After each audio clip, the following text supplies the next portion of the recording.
So, okay guys, we are with Himanshu Sharma sir in made park hospital. So sir आप जैसे पीडियाट्रिस्ट हैं, तो आपको क्या मोटिवेट करा था ये फील्ड चूज़ करने के लिए? देखिए पीडियाट्रिक्स एक ऐसी फील्ड है जिसमें कि आप किसी बच्चे की हेल्थ को लाइफ लॉन्ग के लिए इन्फ्लुएंस कर सकते हैं। तो उसमें जैसे कोई बीमार बच्चा हमारे पास आता था और उसका बच्चे एक्चुअली बहुत ज़्यादा रेज़िलिएंट होते हैं।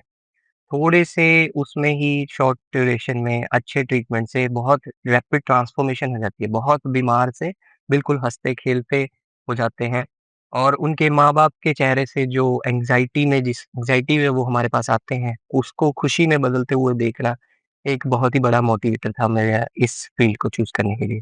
एंड सर जैसे आपका 5 साल का एक्सपीरियंस है इस फील्ड के अंदर, तो सर आपको क्या मोटिवेट कर रहा है अभी तक किसी चीज़ के अंदर चलने के लिए? जैसे कि मैंने बताया कि किसी भी पेरेंट के लिए उसका बच्चा उसके लिए सबसे कीमती चीज़ है।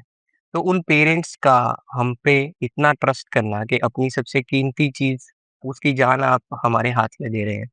तो इस ट्रस्ट को, इस कॉन्फिडेंस को, वो जो फीलिंग है उनको उनका बच्चा जब ठीक होता हुआ दिखता है, वो जो खुशी होती है, वही एक हमारे लिए बहुत बड़ा ईंधन है, हमें आगे बढ़ते रहने के लिए।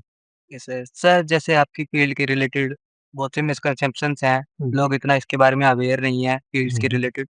लाइक इससे ऊपर वाली फील्ड्स को जानते हैं, इससे नीचे वाली फील्ड्स को जानते हैं, इसके बारे में कुछ बोलते नहीं है। तो ऐसा कुछ मिसकंसेप्शन आप बताना चाहते हो? मिसकंसेप्शन यही है कि लोग एक्चुअली क्या होता है कि बच्चों को मिनी एडल्ट्स की तरह ट्रीट किया जाता है, जो कि सरासर गलत है। बच्चों की फिजियोलॉजी डिफरेंट है, उनके लिए जो मेडिसिन्स हैं वो डिफरेंट है, उनके ट्रीटमेंट प्रोटोकॉल्स हैं वो एंटायरली डिफरेंट है। तो आप एडल्ट मेडिसिन को एज़ बच्चों को एज़ मिनी एडल्ट्स ट्रीट नहीं कर सकते, उनका टोटल सारा डिफरेंट सिस्टम होता है। इसके लिए प्रॉपर ट्रेनिंग और सही जानकारी होना बच्चों को ट्रीट करने के लिए बहुत ज़रूरी है। Thank you sir. Thank you very much. नमस्कार।